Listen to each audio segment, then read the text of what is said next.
1160 साल कब्ल मसीह फद्दान बाबुल के जुनूब में वाक़े एक पुरअमन शहर।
इश्तारे बुजुर्ग, इस बच्चे को शिफा अता कर, इसकी परेशान माँ का दिल शाद कर दे और इसकी माँ की परेशानी को शादबानी में बदल दे।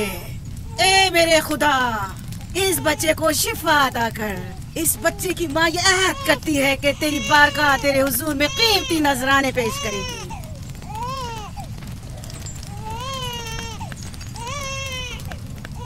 मैंने इश्तारे अजीम से तुम्हारे बच्चे की जिंदगी की दुआ की है, उसने मेरी दुआ सुन ली। जाओ और अपने बच्चे की इस तरह तरबियत करो कि वह बड़ा होकर इश्तार का पैरोकार बने। आपकी और इश्तारे अजीम की बहुत बहुत मेहरबानी।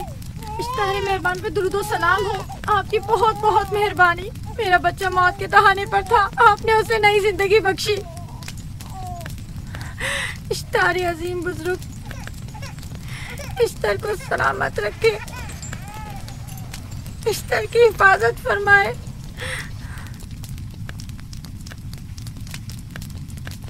यकीनन ये बच्चा भी हमारे बच्चे की तरह शिफायाब हो जाएगा। हाँ, इश्तार मेहरबान और कुदरतमंद है, यकीनन इसे भी शिफा देगा।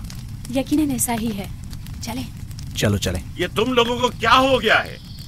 तुम लोग जो खुद मस्जूद मलाइक हो, अपने ही बनाए हुए खुदाओं के सामने माथा टेकते हो। तमाम कायनात इंसान की ताबे है, फिर भी तुम इन बेजान पत्थरों और बुतों के सामने सर झुकाते हो। तुम ये सब बातें अपने तय कर रहे हो और बेकार में हमारे खुदाओं की तौहीन कर रहे हो। मैं खुद से ये बातें नहीं कह रहा हूँ, मैं खुदा का नबी हूँ और मेरी बातें कलाम इलाही में से हैं। ये किताब वो आसमानी सहीफा है जो मेरे जद हजरत इब्राहिम अलैहिस्सलाम पर नाजिल हुआ। मैं उनके दीन का पैरोकार हूँ और इस किताब की तरवीज और तबलीग पर मामूर हूँ। मैं खुद से कुछ नहीं कह रहा। इस आसमानी किताब में ये भी लिखा है कि तुम हमारे खुदाओं की तौहीन करो। मैं तौहीन नहीं कर रहा, सिर्फ सवाल कर रहा हूँ। अगर जानते हो तो जवाब दो, अगर नहीं जानते तो कबूल करो। मैं आपसे पूछता हूँ, इश्तार की इबादतगाह के बुत तुम्हारे खालिक हैं या तुम्हारी मखलूक? तुम लोग इश्तार के हुक्म के ताबे हो या वो तुम्हारे ताबे है? इश्तार तुम पर हुक्म चलाता है या तुम उस पर? अगर इश्तार एक कमजोर और नातवा पत्थर है तो फिर उसने किस तरह हमारे बेटे को शिफा बख्शी? सही कह रहा है, हमने भी देखा है। हाँ, ये ठीक कहता है। इश्तार ने इसके बेटे को शिफा दी, मैंने देखा है। वो हकीम दाना जिसने तुम्हारी आवाज़ारी सुनी, उसी ने तुम्हारे बच्चे को शिफा बख्शी, ना कि इश्तार ने। तुमने अगरचे गैर खुदा से लौ लगाई और गैर से ही मदद तलब की, लेकिन वो जो तमाम बंदों के हालात से वाकिफ है, उसने तुम्हारी हालत जार पर रहम किया और तुम्हारे बच्चे को जिंदगी बख्शी। तुम्हारे पास बसारत तो है लेकिन बसीरत नहीं। तुमने इश्तार को देखा लेकिन हकीकी शिफा देने वाले को नहीं देखा। याकूब की बातों का खुलासा यह है कि हम अपने खुदाओं को छोड़कर इसके खुदा की इबादत करें। क्यों? सही कहा ना? भला हमारे खुदाओं से हमें क्या मिल गया जो तुम्हारा खुदा देगा? मैं तुम लोगों को खुदा यकता की परस्तिश की दावत दे रहा हूँ, कायनात की हर शय से बाला। हम क्या जाने कि तुम्हारा खुदा बाकी दीगर खुदाओं से बेहतर और बरतर है? क्या मालूम कि तुम और तुम्हारा खुदा माबुद इश्तार के काहिनों की तरह सेम उज़र जमा करने और अपने मुनाफे के उसूल की फिक्र में नहीं हो। सब जानते हैं कि मैं लाबान का गल्ला चराता हूँ, और मेरे पास अपना साथ ही कुछ नहीं है। क्या मैंने अब तक आप लोगों से उजरत तलब की है? क्या अब तक सिवाय मेहनत और मशक्कत के कुछ और करते देखा है? अगर बाद में उजरत तलब कर ली तो? अब तक तुम्हारे पास ताकत नहीं थी, वरना तुम भी काहिनों से कुछ कम नहीं होते। तुम सब एक जैसे हो, सिर्फ अपने मफादात की फिक्र में रहते हो और अपने पेटों को भरने और खजानों के अंबार जमा करने में लगे रहते हो। तुम हक बजानिब हो। तुमने अपना इकलौता बीमार बेटा खोया है और किसी ने भी तुम्हारी मदद नहीं की, ना ही ईस्टर जादूगरनी ने और ना ही माबूद के खुदा इस्तार ने। अगर तमाम खुदाओं से भी मुंह मोड़ लो तब भी हक बजानिब हो। मुझे माबूद के आजिज खुदा इस्तार से कोई सरोकार नहीं। मैं तुम्हारे नादीदा खुदा के बारे में बात कर रहा हूँ। हमने इन बेजान पत्थरों के खुदाओं से क्या कुछ नहीं सहा, अब किसी और खुदा के मुतहम्मिल नहीं हो सकते। माबूद के काहे में आ गए? यहाँ से जल्दी निकलो। भाग जाओ फारिस, भाग जाओ। उस तरफ। इसे छोड़ दो। इसने किया क्या? इसे छोड़ दो। जाओ, उसे पकड़ो। भागने ना पाए, जाओ।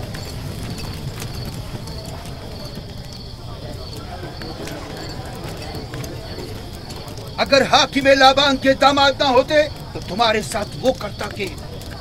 मुझे तुमसे और काहिनों से कोई खौफ नहीं।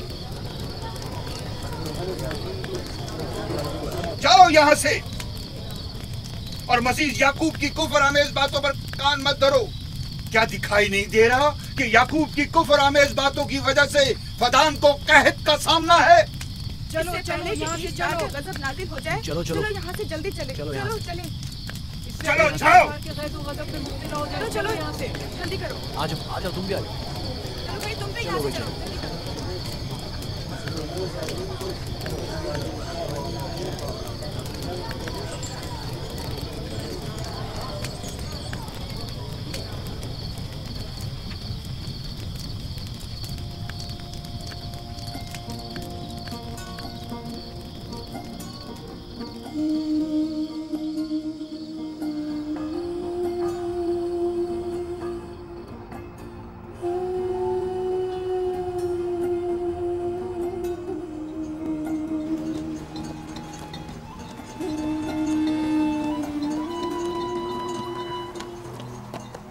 अगर जल्द बारिश नहीं बरसी तो फदान के लोगों की तमाम फसलें तबाह हो जाएंगी। उम्मीद है कि खुदा जल्द से जल्द इस शहर पर बाराने रहमत नाजिल करेगा। बाबा ये क्या हो रहा है? ये इन लोगों की पुरानी रस्म है। ईस्तार के दुश्मनों को नजर आतिश किया जाता है, मंजनीक के जरिए आग में जलाना।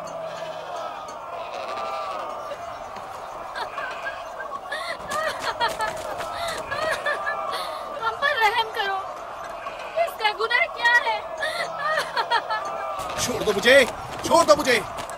आखिर मेरा गुनाह क्या है? मैंने किया क्या है? छोड़ दो मुझे। तुम ही निगरानी करो, मैं देखता हूँ क्या हो रहा है। छोड़ो मुझे। मेरा गुनाह क्या है? मैंने किया क्या है? छोड़ो मुझे।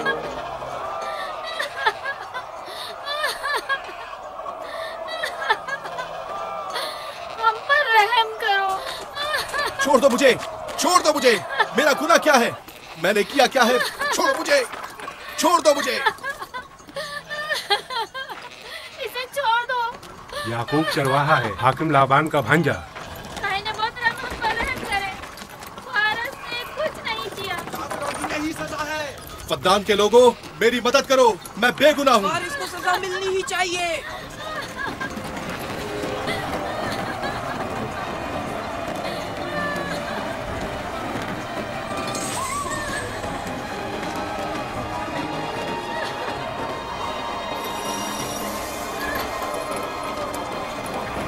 मुझे आखिर मेरा गुनाह क्या है? मैंने अपने हक का दिफा किया है। फद्दान के लोगों, पढ़ो। मुजरिम फारस ईश्तार का दुश्मन है। इसने पत्थर से ईश्तार पर हमला किया और इसे बेकार और फजूल कहकर पुकारा है। फद्दान के कदीमी रसूमात के मुताबिक जो कोई भी अजीम ईश्तार की इहानत का मुर्तकिब होता है उसे मंजनीक के जरिए नजर आतिश किया जाता है। मैं बेगुनाह हूँ, मेरी मदद करो। काहिन आज़म, मैं बेगुनाह हूँ, मैं बेगुनाह हूँ, मेरी मदद करो।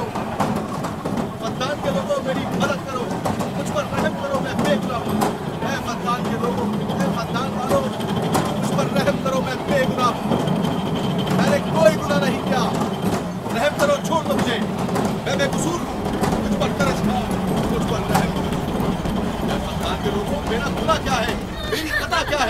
मैं बेगुनाह हूँ, बेगुनाह हूँ मैं। फद्दान के लोग बेचारा फारस। क्या है? मेरी खता क्या है? मेरा गुनाह क्या है? मैं बेगुनाह हूँ, बेगुनाह हूँ मैं। फुजूल में मत चिल्लाओ, या तो तुम अपना खून बहा अदा करो, आग में जलने के लिए तैयार हो जाओ।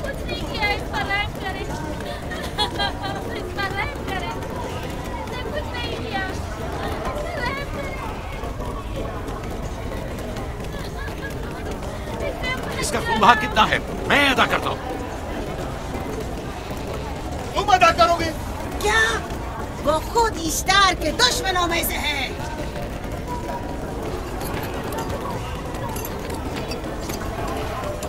तुम तो खुद इश्तार के दुश्मनों में से। पहले अपना तो खून बहा अदा करो। फिर मुझे क्यों नहीं गिरफ्तार करते? मंजनीक के जरिए नजर आतिश होना तो मुझे अजदाद से विरसे में मिला है। मेरे दादा इब्राहिम भी एक बार नमरूद के हुक्म से आग में फेंके गए थे। तुम अगर अब तक गिरफ्तार नहीं हुए तो वो भी हाकिम की वजह से, क्योंकि तुम उसके भांजे भी और दामाद भी। यानी हाकिम और हुकूमत से मंसूब अफराद तुम्हारे खुदाओं की तौहीन भी कर दें तो भी लायक सजा नहीं। इसे गिरफ्तार करो और इसके दादा की तरह इसे भी आग में डाल दो।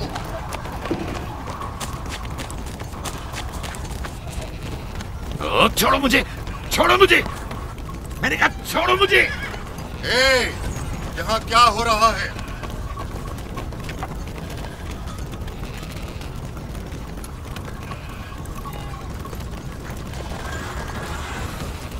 उसे छोड़ दो और इस मुलजिम को भी छोड़ दो। फारस को सजा मिलनी चाहिए। जब याकूब उसका खून बहा अदा कर रहा है तो तुम लोगों को हक नहीं कि उसे सजा दो।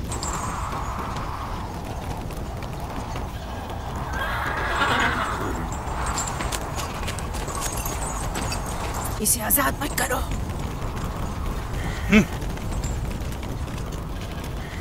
याकूब, तुम्हें 500 दीनार फारस का खून बहा अदा करना होगा।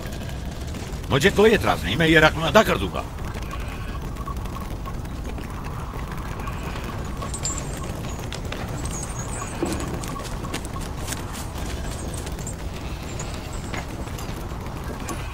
खुदा मेरे अजीज मामू को सलामत रखे।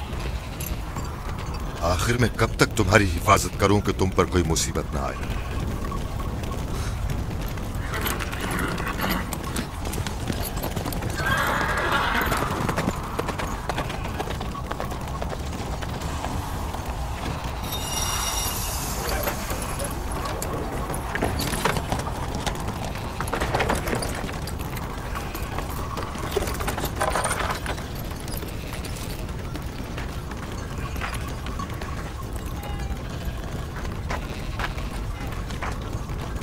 हम शुक्रगुजार हैं आपका, बहुत बहुत शुक्रिया। ये क्या कर रहे हो? मैं आपका शुक्रगुजार हूँ। जब तक मैं खून बहा अदा नहीं कर देता आपके लिए काम करूंगा, आपका बेदाम गुलाम बनकर रहूंगा। आपने फारस के पूरे खानदान को निजात दी है, आपने हमें नई जिंदगी अता की है। चलो आओ चले।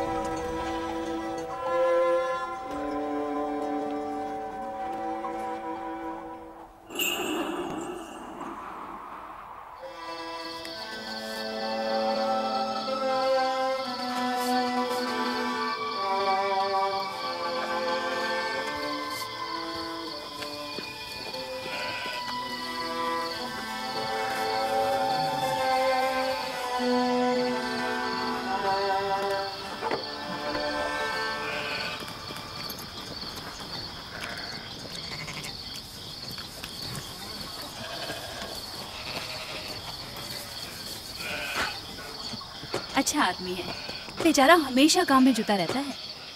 साला साल से इश्तार, फद्दान और बाबुल के लोगों की कुर्बानी मांग रहा है। अगर खुदा लाबान को हमारी मदद के लिए न भेजता तो ये हम दोनों को ही जला देते। फारस को चाहिए कि अपनी जिंदगी की निजात मिलने पर इश्तार परस्ती को छोड़कर यकता परस्त हो जाए। हो गया है राहिल, वो हो गया है। जिस लम्हे उसे मौत से निजात मिली है वो यकता परस्त हो गया है। हमारा नन्ना मेहमान कब आ रहा है?